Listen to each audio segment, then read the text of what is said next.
స్తోత్రం స్తోత్రం స్తోత్రం స్తోత్రం స్తోత్రం స్తోత్రం స్తోత్రం స్తోత్రం. పరిశుద్ధుడా, ప్రేమ కలిగిన తండ్రి, నీకు వందనాలు, స్తోత్రమునైనా. ఈ రాత్రికాల సమయంలో జరుగుతున్న కూడికను మీ చేతుల్లోనికి సమర్పిస్తున్నాం. కరెంటును సిస్టమును మీరు స్వాధీనపరచుకున్నందుకు వందనాలు, స్తోత్రం చెల్లిస్తున్నాం తండ్రి. పాటల ద్వారా, వాయిద్యముల ద్వారా మీ నామానికి మహిమ తెచ్చుకొనండి. మీ దాసుల నోట మీ వాక్కులను ఉంచండి. కూడి వస్తున్న ఒక్కొక్కరితో వాక్యములో నుండి మీరు మాట్లాడండి తండ్రి. మీరు మాట్లాడుచుండగా వినగల చెవిని, గ్రహించగలిగిన హృదయాన్ని మాకందరికీ దయచేయమని ప్రార్థిస్తూ, ఈ కూడిక ఆది నుండి అంతం వరకు మీరే అధ్యక్షులుగా, ప్రధాన యాజకులుగా మా మధ్యలోనికి దిగివచ్చి క్రమంగా మర్యాదగా జరిగిస్తూ ఉన్నందుకే నీకు వందనాలు, స్తోత్రం చెల్లించుకుంటూ, సమస్త మహిమ ఘనత ప్రభావం నీకే చెల్లిస్తూ యేసునామములో అడుగుచున్నాము తండ్రి, ఆమేన్. జ్ఞానులైన వారిని సిగ్గుపరచుటకు జ్ఞానం లేని వారిని దేవుడు ఏర్పాటు చేసుకుంటాడు. బలమున్నదని అనుకునే వారికి తెలియజేస్తానికి దేవుడు బలహీనులను, ఎన్నిక లేని వారిని, తృణీకరించబడిన వారిని, అలాంటి వారిని దేవుడు ఎన్నుకుంటాడు. ఎందుకు అనంటే దేవుడు ఎవరినైనా వాడుకోగలుగుతాడు. అసాధ్యమైంది ఏది లేదు అని రుజువు చేయటానికి. ఉదాహరణకి యెరూషలేముకి వెళ్తాను, దారిలో ఆయన ఏం చేశాడంటే ఆగి శిష్యులను పిలిచి, ఆ ఎదురున్న గ్రామానికి వెళ్ళండి, కట్టబడిన గాడిద ఒకటి కనపడుతుంది, దాన్ని ఇప్పి తోలుకురండి. ఎవరైనా అడిగారు అనుకో, ఎందుకు గాడిదని ఇప్పుతున్నారు అంటే అది ప్రభువుకి కావాలి అని చెప్పండి. అప్పుడు వాళ్ళు పోనెత్తారు, వదిలిపెడతారు, పొమ్మంటారు, తోలుకురండి అన్న. అలాగే జరిగింది. యేసు ప్రభు వెళ్ళాడు. ఆయన అక్కడ నిలబడి ఉండగానే శిష్యులు ఆ ఎదురున్న గ్రామానికి వెళ్తే కనపడి, అక్కడ గాడిద కనపడింది. కట్టబడి ఉన్న గాడిద కట్లు ఇప్పారు. తోలుకొని వస్తుంటే, ఏందయ్యా గాడిద నిప్పుతున్నారు, ఇది ప్రభువుకి కావాలి అని. సరే అట్టయితే తోలుకెళ్ళి పొమ్మన్నారు. తోలుకొచ్చిన తర్వాత గాడిద మీద యేసు ప్రభు ఎక్కి కూర్చున్నాడు. ఆయన్ని యెరూషలేములో తీసుకుని పోతా ఉన్నారు. అటు ఇటు ఖర్జూరపు మట్టలు, ఈత మట్టలు పట్టుకొని హోసన్న జయమని ఊరేగింపుతోటి యెరూషలేము వీధుల్లో వెళ్తుంటే జనమంతా బట్టలు తెచ్చి పరుస్తున్నారు. కొమ్మలు, చెట్లు కొమ్మలు నరికి తీసుకొచ్చి ఆ దారిలో పరుస్తున్నారు. అడుగు తీసి అడుగు ముందుకేస్తే గాడిద కాళ్ళ కింద బట్టలు ఉన్నాయి, చెట్లు కొమ్మలు ఉన్నాయి. ఇదేంది? ఎవరిని వీరు సన్మానిస్తుంది? యేసు ప్రభుని. కానీ నడుస్తుంది యేసు ప్రభు పాదాల వేసిన బట్టల మీద కాదు, యేసయ్యను మోసుకొని పోతున్న గాడిద కాళ్ళు తగులుతున్నాయి. గాడిద కాళ్ళు బట్టల మీద నడుస్తున్నాయి. మరి ఇప్పుడు దాకా ఆ మూలన కట్టి అక్కడే ఉంది. ఈ గాడిద కట్టబడిన గాడిద, దాని మీద ఎవరు ఎప్పుడు ఎక్కలేదంట. వాస్తవానికి బరువులు మోస్తానికి గాడిదని వాడుతారు, కానీ ఇది కట్టబడి ఉన్న గాడిద. పనికి రాదని పక్కన కట్టేశారు. పనికొచ్చేది అయితే పనికి దోలకెళ్ళేవాళ్ళు కదా, వాళ్ళ దృష్టికి ఈ గాడిద పనికి రాదని, ఇది దేనికి అక్కర రాదని మూలన కట్టి పడేశారు. కట్టేసిన గాడిదని యేసు ప్రభు దగ్గర తీసుకొస్తే ఆయన ఎక్కి కూర్చున్నాక గాడిదకి ఘనత వచ్చింది. గౌరవంగా దాని కాళ్ళ ముందు బట్టలు పరుస్తున్నారు, చెట్లు కొమ్మలు పరుస్తున్నారు. అలాగ నడుచుకుంటూ గాడిద ముందుకు వెళ్ళిపోతూ ఉంటే హోసన్న జయము, హోసన్న జయమని ధ్వనులు పలుకుతూ జయ ధ్వనిలు కేకలు వేస్తూ తీసుకెళ్ళిపోతున్నారు. యెరూషలేము అంతా ఊరేగిస్తూ ఉన్నారు. ఎంత గట్టిగా అరిసి జయధ్వనులతో కేకలు ఎత్తున్నారంటే ఆ పక్కనే ఉన్నారే ఇష్టం లేనివారు యేసయ్యని హోసన్న జయమని స్తుతిస్తుంటే, గౌరవిస్తుంటే, గణపరుస్తుంటే, ఈ అరుపులు ఆనంద కేకల మధ్యలో ఈ గాడిద యేసును మోసుకుని పోతూ ఉంటుంటే ఆ చూసినటువంటి పక్కనున్న వారికి బాధ కలుగుతుంది. ఆయన గౌరవించటం, గణపరచటం, ఆయన్ని స్తుతించటం ఇష్టం లేని కొంతమంది అక్కడున్నారు. యేసు ప్రభువా వాళ్ళు అరుతుంటే నోరు మొయ్యమని అరవరాదు, చెప్పరాదు. వాళ్ళు చూడు ఎట్ట అరుతున్నారు, హోసన్న జయమని గట్టిగా కేకలేస్తున్నారు. వాళ్ళు నోరులు మూపించరాదు అంటున్నారు. హల్లెలూయా. యేసు ప్రభు అంటాడు, వీళ్ళు మౌనంగా ఉంటే, నోరు మూసుకొని ఉంటే ఆ పక్కన రాళ్ళు ఉన్నాయి చూడు, ఆ రాళ్ళైనా దేవుణ్ణి స్తుతిస్తాయి అని చెప్పారు. మంచిది. గాడిద యేసు ప్రభు ఎన్నుకున్నాడు. వాస్తవానికి పాత నిబంధన ప్రకారం గాడిద తృణీకరించబడిన, నిషేధించబడిన జంతువు. గాడిదని తినకూడదు. పాత నిబంధన ప్రకారం ఈ గాడిదని తినకూడదు. ఎందుకని? 2 గిట్టలు చీలి ఉండాలా, అది నెవరు వెయ్యాల. అలాంటి జంతువుల్ని తినచ్చు. గాడిదకి, వంటికి, తర్వాత గుర్రానికి, తర్వాత ఇంకా దీనికి ఒకటే గెట్ట ఉంటుంది, 2 గెట్టల చీలు ఉండవు వీటికి. అయితే గెట్టల చీలి లేవు కనుక అది తినకూడదని నిషేధించబడినది గాడిద. అట్లాంటి గాడిదని దేవుడు ఎన్నుకున్నాడు. దాని మీద ఎక్కి ఊరేగించుకుంటూ వెళ్ళిపోతున్నారు. నిషేధించబడినటువంటి గాడిదని దేవుడు ఎన్నుకున్నాడు. పాత నిబంధనలో చూస్తే దేవుని చేత ఆశీర్వదించబడిన జనాంగం, దేవుడు దీవించినటువంటి జనాంగం, వాళ్ళని శపించితే డబ్బులు ఇస్తానన్నాడు. సరేనని చెప్పి ఈయన ఏం చేస్తున్నాడు? ప్రవక్తే, ఈ బిలాం అనే ప్రవక్త గాడిదను తోలుకొని పోతా ఉన్నాడు. ఎక్కడికి అంటే దేవుని చేత ఆశీర్వదించబడిన, దేవుడు దీవించినటువంటి ఇశ్రాయేలీలని శపించటానికి. వాళ్ళ మీద శాపనార్థం పలుకు, నీకు డబ్బులు ఇస్తామన్నారు. సరేనని పోయాడు. దారిలో మోసుకెళ్తున్న ప్రవక్తను మోసుకెళ్తున్న గాడిద ఆగిపోయింది. ఏంది గాడిద ఆగావు అంటే, అది నోరు తెరిచి మాట్లాడుతుంది. గాడిద మాట్లాడటం ఏంటి? అవును, దేవుడు దానికి నోరిచ్చి మాట్లాడుతున్నాడు కాబట్టి గాడిద మాట్లాడింది, బుద్ధి చెప్పింది బిలాం ప్రవక్తకి. ఇక అప్పుడు ఈయన కన్నులు తెరిచి సరిగా చూస్తే గాడిదకి ఎదురుగా కత్తి చేత పట్టుకున్న ఒక దేవదూత నిలబడటం కనిపించింది. హల్లెలూయా.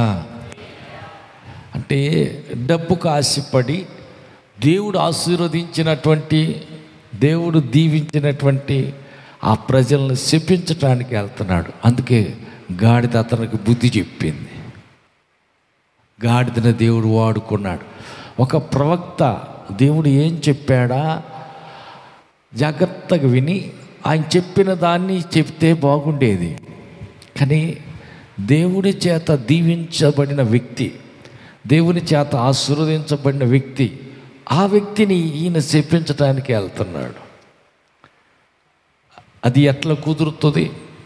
హల్లెలూయా. కాబట్టి రిబ్కా అన్న యాకోబు బావి దగ్గర నిలబడితే ఊరు వెల్పలున్న ఆయన దగ్గరికి వచ్చి అంటున్నాడు, లాబాను అంటున్నాడు యాకోబుతో, యెహోవా చేత ఆశీర్వదించబడిన వాడా, వెలపట నిలువ నేల, నువ్వు లోపలికి రా అని పిలుస్తున్నాడు. అంటే దేవుడు ఆశీర్వదించబడినట్టు, దేవుడు ఆశీర్వదించిన వ్యక్తి వెలపట ఉండనక్కర్లా, లోపలికి రావాలి. వెలపట ఉన్నాడు ఆయన. ఊరు వెలపట గవిని వద్ద నిలిచి ఉంటే, యెహోవా చేత ఆశీర్వదించబడిన వాడా, నువ్వు లోపలికి రా అని పిలుస్తున్నాడు. కాబట్టి యెహోవా చేత ఆశీర్వదించబడినటువంటి ఇశ్రాయేలు ప్రజల్ని శపించటానికి డబ్బులు ఇచ్చారు. డబ్బులు ఇస్తే ఆ డబ్బులు తీసుకుని శపించడానికి వెళ్తున్నాడు. దేవుని చేత ఒక వ్యక్తి దీవించబడితే, ఆశీర్వదించబడితే హేతువు లేని శాపం తగలదు, కారణం లేని శాపం తగలదు. కాబట్టి శపించటానికి ఈయన వెళ్తున్నాడు. అందుకే నోరు తెరిచి ఆ గాడిదే బుద్ధి చెప్పింది. ఎవరికి? ప్రవక్తకి. ఒక ప్రవక్తకి, దేవుని ప్రవక్తకి బుద్ధి చెప్పటానికి గాడిదకు నోరిచ్చి, నీచమైనది, హేయమైంది, అసహ్యమైందన్న గాడిదకు దేవుడు నోరిచ్చి వాడుకున్నాడు. యేసుని విజయోత్సాహంతో ఊరేగించటానికి దేవుడు గాడిదని ఎన్నుకున్నాడు. అసహ్యమైంది, నీచమైంది, తృణీకరించబడింది. దేవుడు కూడా అంతే. తృణీకరించబడినటువంటి, నీచమైనటువంటి, అసహ్యమైనటువంటి, ఎన్నిక లేని వారిని దేవుడు ఎన్నుకుంటాడు. కాబట్టి దేవుడు ఎంపిక వేరు, మనుషుల ఎంపిక వేరు. మనుషులు దృష్టి వేరు, దేవుని దృష్టి వేరు. అందరికీ యుద్ధానికి పనికొచ్చే, అందరి దృష్టికి ఉపయోగపడే వాళ్ళని యుద్ధానికి పంపించాడు కన్న తండ్రి. చివరికి ఈడు దేనికి పనికిరాడు, 10 గొర్రెలు కాస్తాడు, అంతకుమించి వీడికి ఏది చేత కాదని, గొర్రెలు కాయటానికి పనికొస్తావు అబ్బాయి, పోయి గొర్రెలు కాసుకోపో అని పంపించాడు. అలా వాళ్ళందరినీ యుద్ధానికి పంపించాడు. తండ్రికి పనికి రాలా, అన్నలకి పనికి రాలా, ఎవరికి అక్కరకు రాని ఈ వ్యక్తిని గొర్రెలు కాసుకోమని పంపితే దేవుడు ఏం చేశాడు? ఆ గొర్రెలు కాసి ఆయన్ని గొర్రెల దొడ్లో నుంచి తీసుకొచ్చి సింహాసనం మీద పెట్టి రాజుగా చేసేసాడు. హల్లెలూయా. ఆయన పేరు దావీదు. గొర్రెల దొడ్డి నుంచి సింహాసనం మీదకి హెచ్చించాడు. అందుకని దేవుడు ఎవరిని ఎన్నుకుంటాడు అంటే, బాహ్యమైనటువంటి, బయట ఉన్నటువంటి జ్ఞానులైన వారిని, ధనవంతులైనటువంటి వారిని, ఇంకా బలవంతులైనటువంటి వారిని, ఈ మనుషుల దృష్టిలో గొప్పవారు అనుకున్నటువంటి వాళ్ళని ఎన్నుకోడు. ఎందుకని? ఎన్నిక లేని వారిని ఆయన ఎన్నుకుంటాడు. హల్లెలూయా, హల్లెలూయా, హల్లెలూయా. దేనికి పనికిరావు కానీ బానిసగా బతుకుపో అని ఒక పిల్లని అమ్మేశారు. ఆ దేశంలో బానిసగా అంట్లు కడుక్కుంటూ పనిచేస్తూ ఉంది. బానిసగా ఉన్న ఈ పిల్ల అంట్లు కడుగుతూ తలెత్తి చూస్తే ఆ యజమాని ఒక ఆయన బట్టలు కట్టుకుంటా స్నానం చేసి టవల్ చుట్టుకుని ఇంట్లోకి వెళ్తున్నట్టున్నాడు. ఒంటి మీద కుష్టు పొడలు కనపడ్డాయి. తర్వాత తల దించి పని అంతా అయిపోయాక అమ్మగారి దగ్గరికి వచ్చింది. అమ్మగారు, మా అయ్యగారికి ఏమైంది? తెల్లని పొడలాగొచ్చింది. అదేనమ్మ, కుష్టు వచ్చింది. అయ్యో, అట్టయితే షోమ్రోన్లో ఒక ప్రవక్త ఉన్నాడు, నాకు తెలుసు, నేను ఆ ఊరు నుంచి వచ్చాను కాబట్టి నాకు తెలుసు. ఆయన దగ్గరకు కానీ వెళితే ఖచ్చితంగా బాగుపడతాడు, మా యజమానికి స్వస్థత వస్తుంది. అవునమ్మా, నిజమే. అడ్రస్ అన్నీ కనుక్కున్నారు. నేరుగా అక్కడికి వెళ్ళి బయటే నిలబడ్డాడు. ఈయన శతాధిపతి కాబట్టి పెద్ద సైనికుడు కనుక, నేను పోయి ఆ పాస్టర్ దగ్గర ప్రార్థన చెయ్యి అని అడిగేది ఏంది? పనివాడు ఎల్లు అంటే వెళ్తాడు, రమ్మంటే వస్తాడు, ఏది చేయమంటే చేస్తాడు. నేను ఎందుకు పోవాలా? ఆయనే వస్తాడు ఉండు అని రథం దిగల, రథంలోనే కూర్చొని ఉన్నాడు. ఈ పనివారు ఒకళ్ళు వెళ్ళి, అయ్యా ఎవరో ఒక ఆయన వచ్చాడు అని అంటే ప్రవక్త ఎలీషా గారు అన్నాడు, యోర్దాను నదిలోకి వెళ్ళి 7 సార్లు మునిగి లెగమ్మను, కుష్టు రోగం పోతాయి, బాగుపడి పొమ్మని అన్నాడు. సరే నేరుగా యోర్దాను నదికి వెళ్ళాడు. 7 సార్లు మునిగి పైకి లేచేసరికి కుష్టి రోగం తగ్గిపోయింది, స్వస్థత పొందాడు. ఈ శతాధిపతికి సైన్యాధికారికి ఉన్న కుష్టు రోగం పోగొట్టుకోవటానికి దేవుడు ఎవరిని వాడుకున్నాడు? ఒక చిన్న పిల్ల, బానిసగా అంట్లు గడగటానికి వెళ్ళినటువంటి బానిసగా వచ్చిన పిల్లని దేవుడు వాడుకున్నాడు. గొర్రెలు కాసే వ్యక్తిని రాజును చేశాడు. బానిసగా వచ్చిన పిల్లను ఉపయోగించుకొని కుష్ఠిరోగు, సైన్యాధిపతి కుష్ఠిరోగి కొన్న కుష్ఠుని పోగొట్టడానికి దేవుడు వాడుకున్నాడు. కాబట్టి దేవుడు ఎన్నిక లేని వారిని, తృణీకరించబడిన వారిని, నీచులైన వారిని, అసహ్యులైనటువంటి వాళ్ళని దేవుడు ఎన్నుకుంటాడు.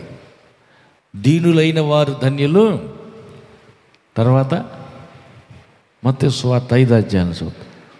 దీనులను ఎన్నుకుంటాడు, గర్విష్ఠులను దేవుడు ఎన్నుకోడు. దేవుడు ఎవరిని వాడుకుంటాడు, ఎవరిని ఎన్నుకుంటాడంటే గర్విష్ఠులను కాదు. ఎవడు దీనుడై విరిగి నలిగి హృదయం కలిగి ఉంటారో వాళ్ళ దగ్గరే దేవుడు ఉంటాడు. దీనులైన వాళ్ళనే దేవుడు వాడుకుంటాడు. హల్లెలూయా.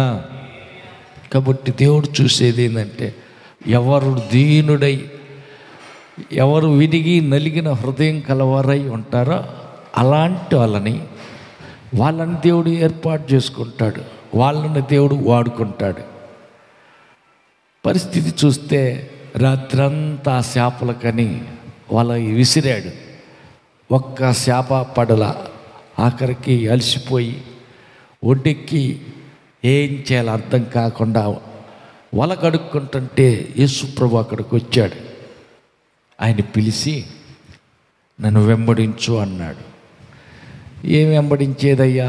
పని చేస్తున్నాడు కానీ, ప్రయాసపడుతున్నాడు కానీ చేపలు పడలా. ఆ వ్యక్తికి చేపలు దొరకల. చేపలు పడలేదు కాబట్టి నిరాశతో ఉన్న వ్యక్తిని, ఇంక నేను దేనికి పనికిరాను, రాత్రంతా కష్టం చేస్తే కాసిన చేపలన్నా పడతాయి అనుకుంటే లేదు. మరి పిల్లలకి, భార్యకి ఏం పెట్టాలా ఆలోచిస్తూ నిరాశతో మిగిలిన వ్యక్తి దగ్గరికి వచ్చారు. ఆయన్ని ఎన్నుకొని నన్ను వెంబడించు అన్నాడు. హల్లెలూయా. మనుషులను పట్టే జాలరిగా నిన్ను చేస్తానన్నాడు. అతన్ని నీడబడితేనే జనం బాగుపడేటట్టు ఆయన గొప్ప అపోస్తులుగా దేవుడు ఏర్పాటు చేశాడు. ఆయనే పేతురు. హల్లెలూయా. కాబట్టి దేవుడు ఎన్నిక లేని వారిని, దీనులైన వారిని, ఈ లోకంలో మనుషుల దృష్టికి పనికిరాని అలాంటి వ్యక్తులని దేవుడు ఎన్నుకుంటాడు. కష్టపడే వాళ్ళని ఎన్నుకుంటాడు. దీనుల్ని, దరిద్రుల్ని ఈ లోకంలో దృష్టికి గొప్పవారని కాదు, ప్రయాసపడి కష్టం చేసే వాళ్ళనే దేవుడు పిలుచుకుంటాడు. ఒకరోజు ప్రవక్త పొలం వెనకీడితే వెళ్తున్నాడు. దేవుడు మాట్లాడుతున్నాడు. ఆ వ్యక్తిని నీ మీద ఉన్న దుప్పటి తీసుకెళ్ళి కప్పమన్నాడు. సరేనని చెప్పి 12 అరకలు అందరూ తోలుతూనే ఉన్నారు. వారిలో ఒక ఆయన్ని ఆపి తన దగ్గరికి తీసుకెళ్ళి తన ఒంటి మీద ఉన్న దుప్పటి ఆ వ్యక్తికి మీద పరిచాడు, కప్పాడు. ఎప్పుడైతే ప్రయాసపడి అరక తోలుతూ పనిచేస్తున్న వ్యక్తి కంటపడ్డాడో ప్రవక్త తన ఒంటి మీద దుప్పటి తీసుకెళ్ళి ఆ వ్యక్తికి కప్పాడు. వెంటనే లోబడి, చిత్తమయ్యా నేను నిన్ను వెంబడిస్తా, నీ ఎనికిడితే వస్తానని. ఏమో అక్కడే ఉంటే ఆ ఎద్దులు మళ్ళీ గుర్తు వస్తాయేమో, మళ్ళీ వ్యవసాయం చేద్దాం అనిపిస్తుందేమోనని ఆ ఎద్దులను అక్కడికి నరికి వంట చేసి అందరికి భోజనం పెట్టేసి, ఇక నాగలి కూడా అరకగట్టే నాగలి కూడా ఇంకా అక్కర్లేదండి, దానితోటే ఆ ఎద్దులు కూర చేసి వండేసేసాడు, అందరికి భోజనం పెట్టాడు. ప్రవక్తనికి ఈడితే నేను వస్తున్న పదాన్ని వెళ్ళిపోయాడు. హల్లెలూయా. ఆయనే ఆయన పేరేం పేరు? ఏలియాని వెంబడించిన ఆయన పేరేం పేరు? ఎలీషా ప్రవక్త. హల్లెలూయా. కాబట్టి దేవుడు ఎవరిని ఎన్నుకుంటాడు అంటే దీనులైన వారిని ఎన్నుకుంటాడు. తర్వాత కష్టం చేసే వాళ్ళని ఎన్నుకుంటాడు, శ్రమ చేసే వాళ్ళని ఎన్నుకుంటాడు. చాకిరీ చేయాలి, చాకిరీ చేస్తూ ఉంటేనే ఆయన దృష్టిలో పడాలి. ఈ వ్యక్తి నా కొరకు ప్రయాసపడతాడు, ఈ వ్యక్తి నా కోసం కష్టపడతాడు, ఈ వ్యక్తి నన్ను వెంబడిస్తాడు, ఈ వ్యక్తి నాకు ఉపయోగపడతాడు అనుకుంటే అలాంటి వాళ్ళని దేవుడు ఎన్నుకుంటాడు. ఎన్నిక లేని వారిని, నీచులైన వారిని, అసహ్యులైనటువంటి వాళ్ళని, ఈ లోకం దృష్టిలో వారు దేనికి పనికిరాని వాళ్ళు, పెంట, వీళ్ళు దేనికి పనికొస్తారు అనుకుంటారే, అలాంటి వ్యక్తులనే దేవుడు ఎన్నుకుంటాడు. హల్లెలూయా. వాళ్ళని ఏర్పాటు చేసుకుంటాడు, వాళ్ళను వాడుకుంటాడు. కాబట్టి పేతురు యోహాను చర్చిలోకి వెళ్తున్నారు. గేటు దగ్గర అడుక్కుంటూ ఒక ఆయన కూర్చున్నాడు. అయ్యా భిక్షం అంటుంటే మా కళ్ళిటు చూడు అన్నారు, తేరి చూడు అన్నారు. అంతే, వాళ్ళ కళ్ళే చూస్తున్నాడు అడుక్కునే ఆయన. వెండి లేదు, బంగారం కూడా లేదు, నీకు ఇస్తానికి మా దగ్గర డబ్బులు ఏమి లేవు, కానీ కలిగింది ఏదో ఇస్తాం.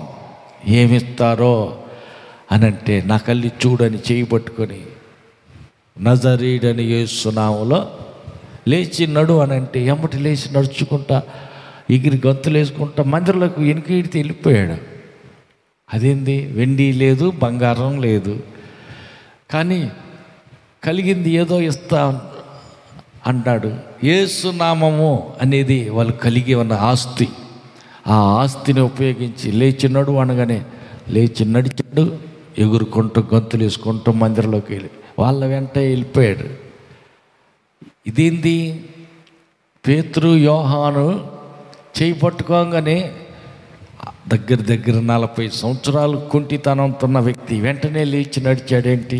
అవును, వారు కలిగి ఉన్నది ఏంటంటే యేసు నామాన్ని కలిగి ఉన్నామని చెప్పారు, చేయి పట్టుకొని లేపారు, లేచిపోయాడు. వెంటనే నడకొచ్చింది. ఎవరు ఈ పేతురు యోహానులు? ఇందాక చెప్పుకున్నాం, కంపు కొట్టి గోస పెట్టుకొని చేపలు పట్టే నీ శ్వాసన వస్తున్నటువంటి ఆ వ్యక్తి. అలాంటి వ్యక్తిని దేవుడు వాడుకున్నాడు.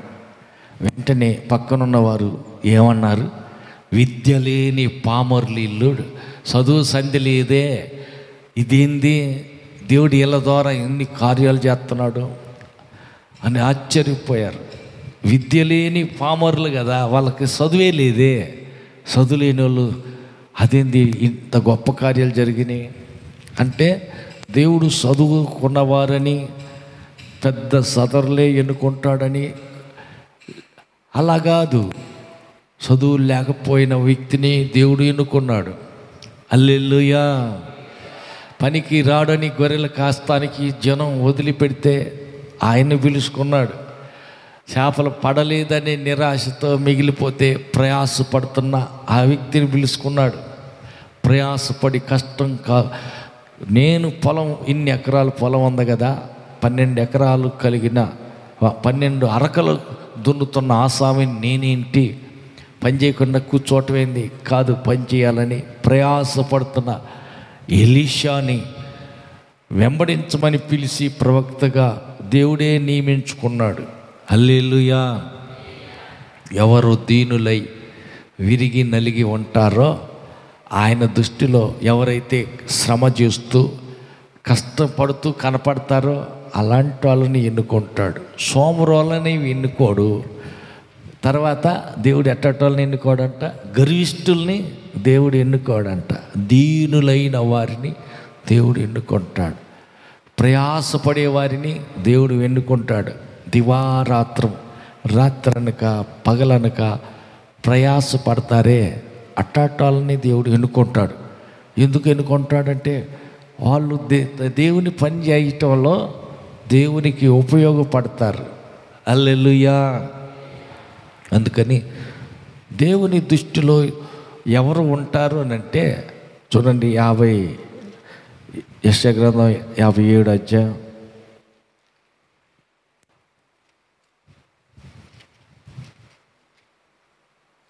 15వ వచనం.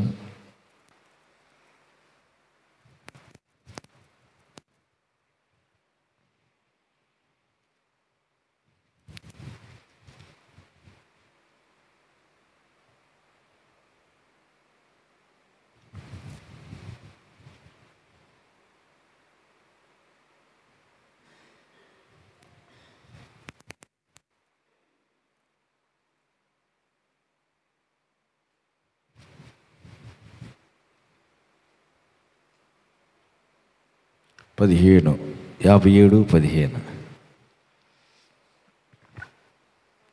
మహాగణుడును మహోన్నతుడును పరిశుద్ధుడును నిత్య నివాసి అయిన వాడు ఈలాగు సెలవిచ్చుచున్నాడు. నేను మహోన్నతమైన పరిశుద్ధ స్థలములో నివసించువాడను. అయినను వినయము గలవారి ప్రాణమును ఉజ్జీవింపజేయుటకును నలిగిన వారి ప్రాణమును ఉజ్జీవింపజేయుటకును వినయం కలిగిన వారి యొద్దను దీన మనస్సు కలిగిన వారి యొద్దను నివసించుచున్నాను. హల్లెలూయా. దేవుడు ఎక్కడ ఉంటాడు అంటే విరిగిన మనస్సు కలిగిన వారి దగ్గర, తర్వాత దీన మనసు కలిగినటువంటి వారి దగ్గర, వాళ్ళ దగ్గరే దేవుడు నివసిస్తాడంట. హల్లెలూయా. దీన మనసు ఎవరైతే కలిగి ఉంటారో, వినయం కలిగి ఎవరైతే ఉంటారో వాళ్ళ దగ్గరే దేవుడు ఉంటాడు. వాళ్ళని విడిచిపెట్టి దూరంగా పోలేడు. వాళ్ళ దగ్గర దేవుడు ఉంటాడు. ఉండాలంటే వినయం కావాలి. హల్లెలూయా. అంటే వినయం అంటే ఈ చెప్పిన మాట వింటాడు. చిన్నోడు చెప్పిన మాట వెంటనే లోపడతాడు. అందుకని వీడు చాలా వినయంగా ఉంటాడు అని చెప్తారు. తల్లిదండ్రులని పిల్లలు అడిగి, మీ పిల్లలు ఎంతమంది, ఏం చేస్తారు, ఎవడు బాగా చదువుతాడు అని ఎవరైనా అడిగితే వాళ్ళు చెబుతారు. వీడన్నీ పెద్దోడు అంత కొంగిరోడు, కానీ చెప్పిన మాట అండి ఇటు పిలుతుంటాడు, పోతాడు, చేసుకోపో, తెచ్చుకోపో, నేను చేయను పో అంటాడు. కానీ చిన్నోడున్నాడే చెప్పక తలకి వెంటనే ఏం కావాలి చెప్పు, ఏం తెమ్మంటావు అడిగి ఎమ్మటే చేసేస్తాడు. వీడు వినయంగా ఉంటాడు. చెప్పిన మాటకి వెంటనే లోపడతాడు. అందుకని ఏదైనా కొనుక్కొచ్చినా ఏం చేస్తారు, కొంగిరోడికి ముందు ఇస్తారా, లేకపోతే చెప్పిన మాట వెంటనే ఈనేవాడికి చేతులు పెడతారా? తల్లులుగా మీరు చెప్పండి. వీడు చెప్పిన మాట వెంటనే వింటున్నాడు అని అంటే వీడు వినయం కలిగి ఉంటాడు కాబట్టి వాడికే ఇస్తారు. ఒకవేళ వచ్చేసరికి ఆ కొంగిరోడే చెప్పిన మాట వినకుండా తొంటరోడే, ఎదురుకొక్కరిచ్చేవాడే, అట్టాటోడే, కానీ వాడి చేతిలో పెట్టకుండా కాసేపు ఆగి ఈ చిన్నవాడు చెప్పినట్టు వింటాడే, వాడు వచ్చినప్పుడు వాడికి ఇచ్చి ఆ మిగిలింది కాత్తే కొత్తే వీడికి పెడతారు. అంతే కదమ్మా యేసుమా? ఎవరికి ఇస్తారు? చెప్పిన మాట త్వరగా లోబడే వ్యక్తికి ఇస్తావా, లేకపోతే ఎదురుకొక్కరిస్తా, నేను చేయను పో, తెచ్చుకోపో, నీ కాళ్ళు లేవు, పోయి తెచ్చుకోపో అని అంటారే. అరే మంచి నీళ్ళు కాసి నీయరా బాబు అంటే, నేను ఈయన తెచ్చుకోపో, నీకేం చేతులు లేవు, కాళ్ళు లేవు, తెచ్చుకోరాదా అంటారే. అటువంటి వాళ్ళకి తల్లి తండ్రి అయినా ఏం చేస్తారు, కొంచెం తేడాగానే ఉంటుంది వ్యవహారం. వీడు చెప్పినట్టు ఎండగా ఎవరు త్వరగా లోపడతారో, ఎవరు వినయం కలిగి ఉంటారో అలాంటి వ్యక్తుల్ని దేవుడు కూడా ఎన్నుకుంటాడంట. హల్లెలూయా. వినయ మనస్కులను దేవుడు దృష్టిస్తాడు. తర్వాత విరిగి నలిగిన హృదయం కలిగిన వారిని దేవుడు ఎన్నుకుంటాడు. తర్వాత దీన మనస్సు కలిగిన వ్యక్తులను దేవుడు పిలుచుకుంటాడు. తన పనిలో దేవుడు వాడుకుంటాడు. దీన మనస్సు కావాలి. కొంతమందికి గర్విష్ఠులుగా కనపడతారు. హల్లెలూయా, హల్లెలూయా. మెడ వంచని జనాంగం ఒక పట్టాన ఒక విధంగా లోపడరు కదా. హల్లెలూయా. 1కి 10 సార్లు ఆ గిన్నె తీయరా, వినపడలేదంట అబ్బాయి, కొద్దిగా గిన్నె తీయరా అంటే, తెచ్చుకో నేను ధ్యానం. ఎన్నిసార్లు చెప్పాలా? పోనీ అన్నం తింటాలే మీరు తినండి, నేను తర్వాత తింటాను అన్నానుగా, మీకెందుకు నాతో, నేను తర్వాత తింటాను మీరు తినండి. అరే పాపు అందరం కూర్చున్నాం, కలిసి తల ఒక ముద్ద తిందాం, రారా అన్నం తిందాం, నేను తర్వాత తింటాలి, ఇప్పుడు తినాలే మీరు తినండి. అవిధేయుడు, అహంకారి, మూర్ఖుడు, ఇలాంటి చెప్పిన మాట వెంటనే లోబడని వారు, అలాంటి వాళ్ళు దేవుని సేవలో పనికిరారు. అలాంటి వాళ్ళని దేవుడు పిలుచుకోడు, వాడుకోడు, దీనులను వాడుకుంటాడు. హల్లెలూయా. దీన మనసు కలిగిన వారిని, విరిగి నలిగిన హృదయం కలిగిన వారి, అలాంటి వాళ్ళని దేవుడు వాడుకుంటాడు. విరిగి నలిగిపోవటం. హల్లెలూయా.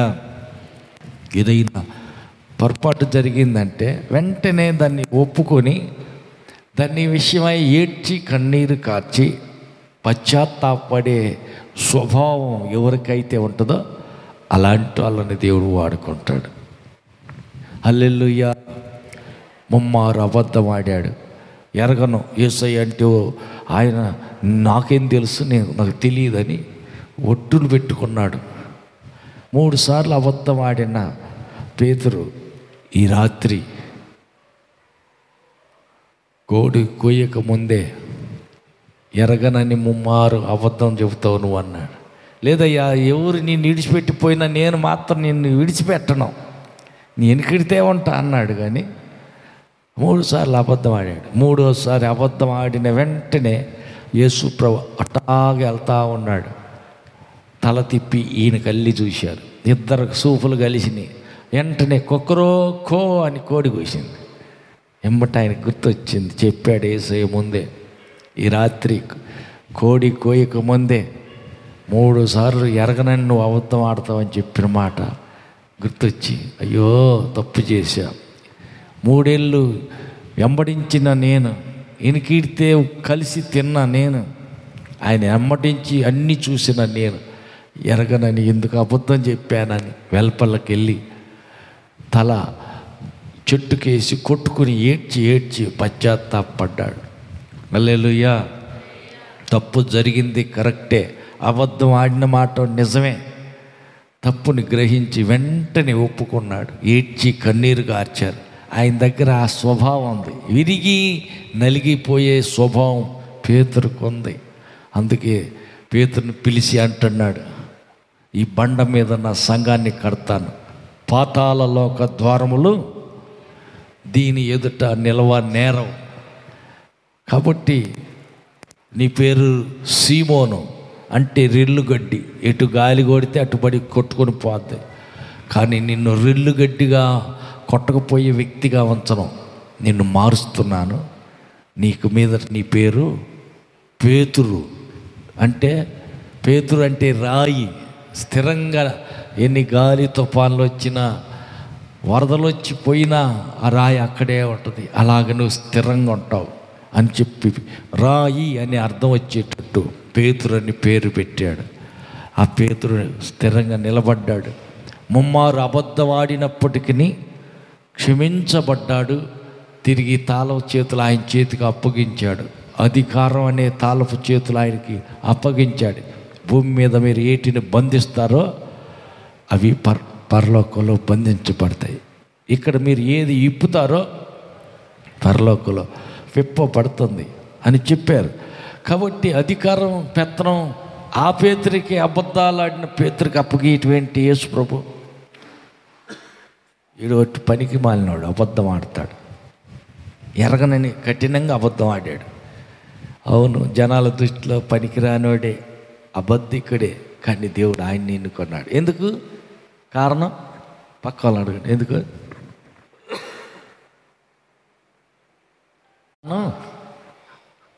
ఏదంట, విరిగి నలిగిపోయే స్వభావం ఉంది. పక్క వాళ్ళు అడగండి, వాళ్ళని అడగండి. పేతురు లాంటి ఇరిగిపోయే నలిగిపోయే హృదయం నీకు కూడా ఉన్నదా?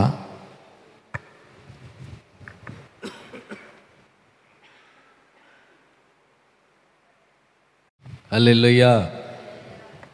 చాలామంది ఒక మాట ఎవరైనా అన్నారు, సచ్చినే కావు, సచ్చిందాక మనిషిని వాళ్ళకలేను. ఎందుకన్నారా? ఆ మాట అంటే కుదరదు. మరి నువ్వు కూడా అన్నావుగా, అంటే అన్నాను, వాళ్ళు ముందు అన్నారుగా, నేను కూడా తిట్టా. పశ్చాత్తాపడి విరిగిపోయే తప్పు అన్నానే, తప్పు చేశానే అనే దాని గురించి విరిగి నలిగిపోయే మనస్సు ఉండదు. కఠినంగా ఉంటారు. అది తప్పని కూడా గ్రహించి ఒప్పుకొని జరిగిన తప్పిదాన్ని బట్టి కన్నీరు కార్చి విరిగి నలిగిపోయే మనస్సు కొంతమందికి ఉండదు. హల్లెలూయా. పొరపాటు జరిగింది, నోరే జారావు, చెయ్యే జారావు, ఏదో తప్పు జరిగింది, దాన్ని ఒప్పుకొని పేతురులాగా సాధ్యమైనంత త్వరగా పశ్చాత్తాపడితే, కన్నీరు కారిస్తే, విరిగి నలిగిపోతే అలాంటి వ్యక్తి దేవుడు వాడుకుంటాడు. అలాంటి వ్యక్తులు దేవుడికి పనికొస్తారు. హల్లెలూయా. విరిగి నలిగిపోయే మనస్సు కావాలి. అదే శిష్యుల్లో 12 మందిలో పేతుర్ని అబద్ధమాడినప్పటికీ క్షమించి చేర్చుకున్నాడు. యోధాను మాత్రం, ఇస్కరియోతు యోధాను మాత్రం చేర్చుకోవాలా. 30 వెండి నాణ్యాలు తీసుకెళ్ళి అననీయ, అక్కడ ఉన్నటువంటి కైఫా ప్రధాన యాజకుల దగ్గర తీసుకెళ్ళాడు. యాజకులారా, నీతిమంతుని రక్తాపరాధం నాకు నా పిల్లలకు వద్దు, మీ వెండి నాణ్యాలు మీరు తీసేసుకోండి, నిరపరాధిని నేను అప్పగిచ్చాను, ఇది నాకు వద్దు తీసుకోండి అంటే, అప్పగిచ్చింది ఏదో అప్పగిచ్చావు, అయిపోయింది, ఇంకా తర్వాత నీ ఇష్టం, నువ్వు ఏమని చేసుకో, మాకు అనవసరం అన్నయ్యారు. ఆ 30 వెండి నాణ్యాలు తీసుకెళ్ళి మందిరంలో ఇసిరి కొట్టాడు. ఊరు వెలుపలకి వెళ్ళి ఊరి పెట్టుకుని చచ్చిపోయాడు. అదేంది? అదే ఆలస్యమైంది, తప్పు జరిగింది, నీతిమంతుని పట్టించా, నిరపరాధి రక్తం నేను సిందిస్తున్నా, నేను చేసింది తప్పు అని ఒప్పుకున్నాడు కదా, మరి క్షమాపణ దొరకలేదేంది? పేతురు అబద్ధం ఆడితే క్షమాపణ దొరికింది, పశ్చాత్తాపడితే కన్నీరు కారిస్తే తిరిగి అధికారం అనే తాళం చేతులు ఆయనకి అప్పగించారు. బాగానే. యోధా ఇస్కరియోతుకి ఏడ్చాడు కదా, నిరపరాధిని నేను పట్టించి తప్పు చేశానని ఒప్పుకున్నాడు కదా, మరి ఈయన కూడా చేర్చుకోవచ్చు కదా. హల్లెలూయా. ఆలస్యం అయిపోయింది, సమయం దాటిపోయింది, ఇక అంతా అయిపోయిన తర్వాత చేసేదేముంది? అవకాశం లేదు. పక్క వాళ్ళతో చెప్పండి, పొరపాటు జరిగితే సాధ్యమైనంత త్వరగా విరిగి నలిగిపోతే క్షమాపణ దొరుకుతుంది. కఠినం చేసుకుని హృదయాన్ని కఠినంగా చూసుకుని ఆలస్యం అయిపోతే ఏమైందంట? ఆలస్యం అనర్థానికి దారి తీస్తుంది. హల్లెలూయా. కాబట్టి ఏడ్చినా కూడా వెంటనే ఏడితే బాగుండేది. ఎప్పుడుకో గుర్తొచ్చిందని ఎప్పుడుకో ఆలస్యంగా ఏడ్చి కూడా ఫలితం లేదు, క్షమాపణ దొరకలేదు. అందుకని ఏం చేయాలంటే సాధ్యమైనంత తొందరగా విరిగి నలిగిపోవాలి. అది యేసు ప్రభు కలిగిన వారు చేయాల్సిన పని. హల్లెలూయా. హల్లెలూయా. ఆయనలో ఏ తప్పిదం లేదు, యేసు ప్రభులో ఏ పొరపాటు లేదు. అయినప్పటికీ కన్నీటితోనూ మహారోదనతోనూ ఆయన ఏడ్చి ప్రార్థన చేశాడు. ఎందుకోసం? మన కోసమే. కాబట్టి మనం కూడా ఏం చేయాలంటే విరిగి నలిగిన హృదయం కలిగి ఉండాలి, దీన మనసు కలిగి ఉండాలి. తప్పు జరిగిందంటే ఆలస్యం చేయకూడదు, సాధ్యమైనంత తొందరలో సమాధాన పడాలి. సాధ్యమైనంత తొందర అంటే పొద్దుగు కింద ఉండకూడదు, చీకటి పడే లోపలనే సమాధాన పడాలి. ఎవరిని తిట్టామో, ఎవరిని కొట్టామో, ఎవరిని మోసం చేసామో, ఎవరికి కీడు చేసామో, ఎవరిని ఏదన్నా బాధ కలిగి పని చేయటం కానీ ఎవరినన్నా ఏడిపించామేమో, అది ఏం చేయాలంట?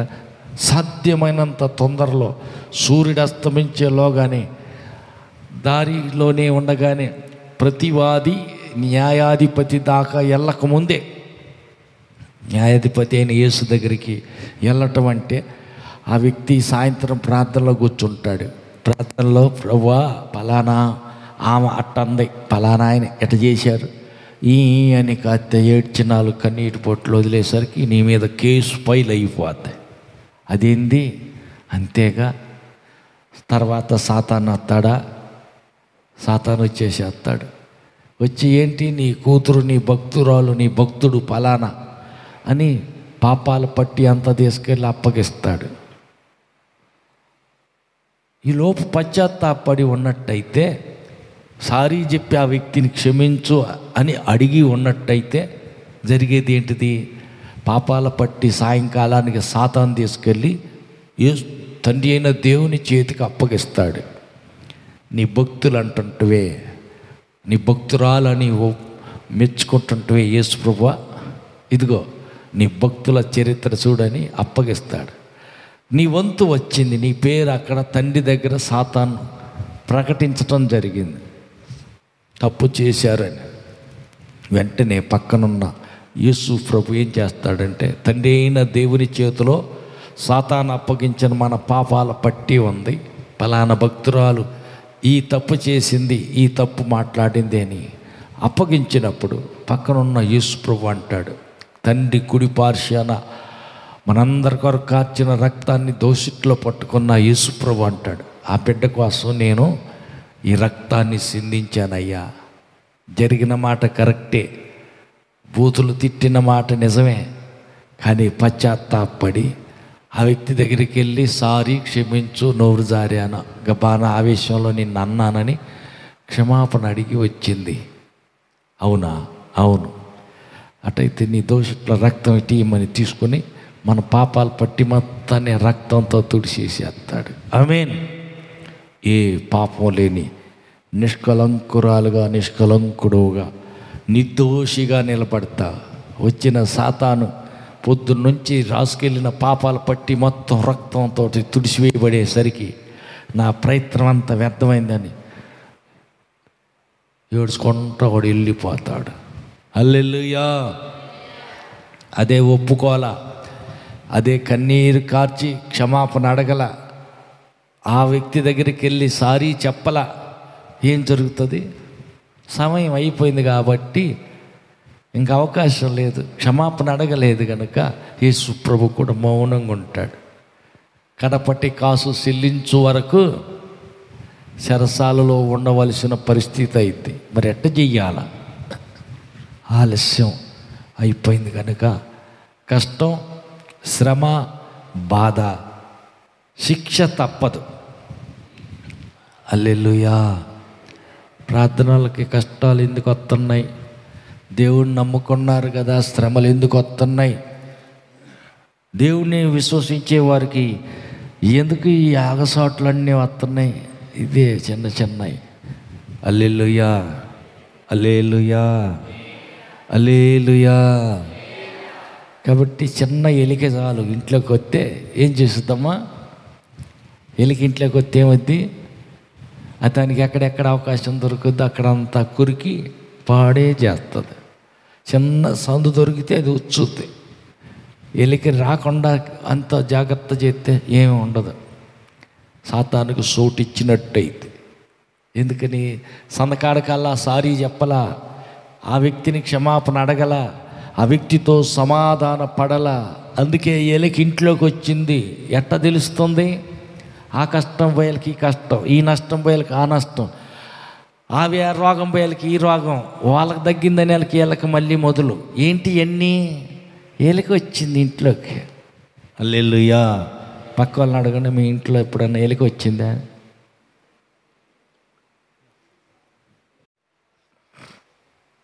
ఎలికంటే ఈ సించు ఎలిక, ఆ ఎలికల కాదు, దెయ్యమని ఎలిక. ఆ ఎలిక వస్తే సమాధానం ఉండదు, గొడవలు అవుతాయి, ఊరకనే తగాదలు అవుతాయి, ఊరకనే అలుగుతారు, ఊరకనే తిట్టుకుంటారు. చిన్నదానికి పెద్దదానికి, కాద్యానికి పెద్ద అన్నిటికీ.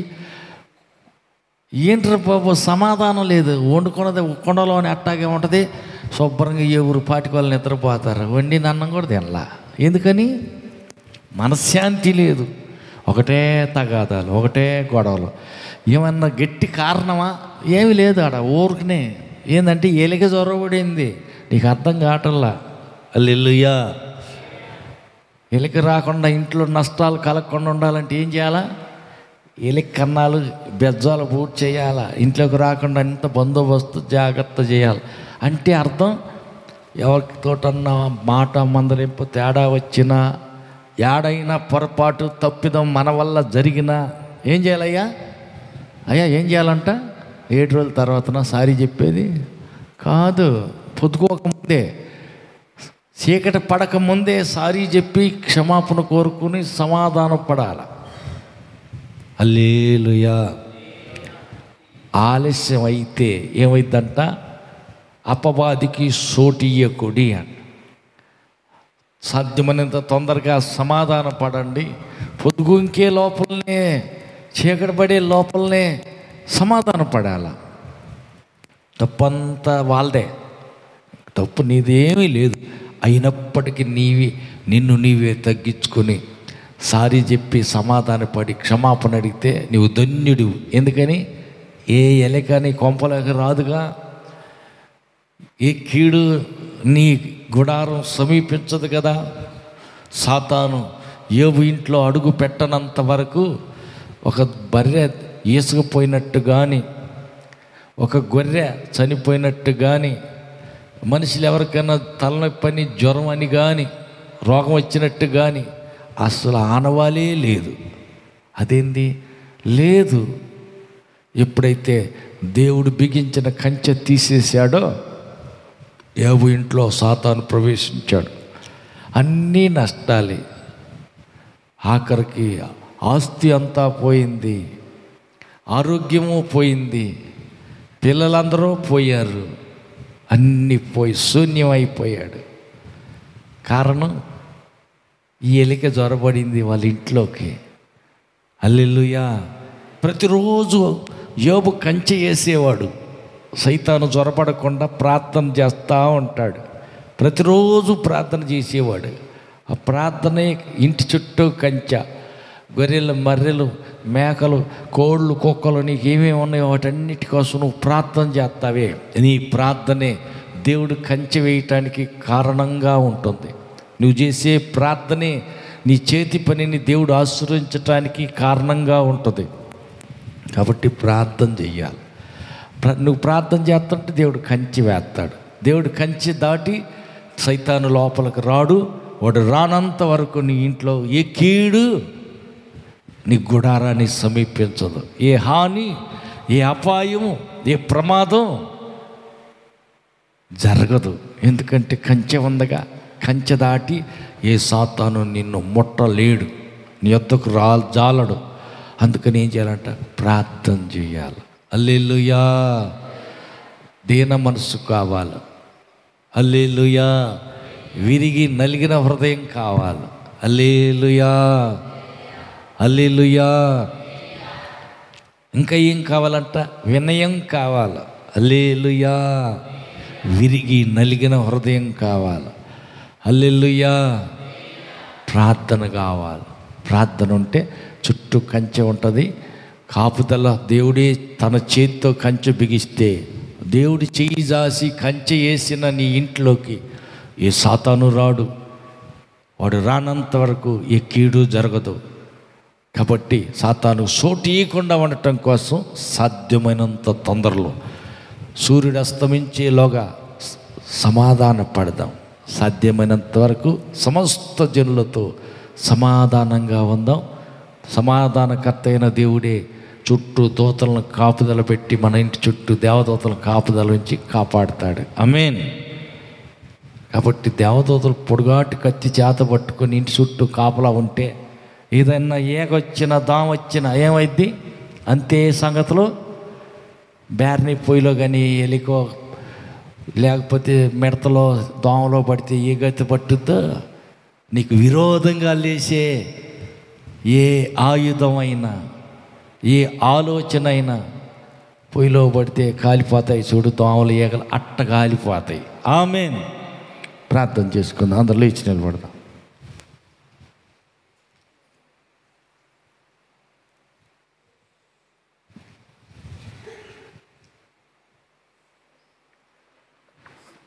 కళ్ళు మూద్దాం, చేతులు ఎత్తుదాం, ప్రార్థన చేద్దాం. దీన మనసు, విరిగి నలిగిన మనసు నాకు దయచేయమని అడుగుదాం.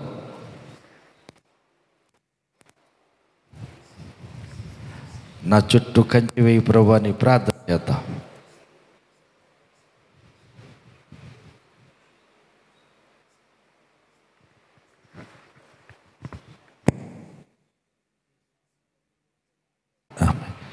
దయాళుడైన దేవా, నీకు వందనాలు.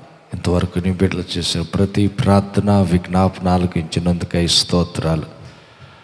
ప్రతి వ్యక్తిని దేవా, ఎన్నిక లేని వారిని, తృణీకరించబడిన వారిని, విరిగి నలిగిన హృదయం కలిగిన వారిని, దీన మనసు కలిగినటువంటి వారిని, సమాధానం, అందరితో సమాధానం కలిగినటువంటి వ్యక్తులను నువ్వు ఎన్నుకుంటావని, ఉన్నత స్థితిలో వారిని లేవనెత్తి నీ నా మహిమాద్వై వినియోగించుకుంటావని ఈ రాత్రి బయలుపరిచిన నీ వాక్కుకై స్తోత్రాలు.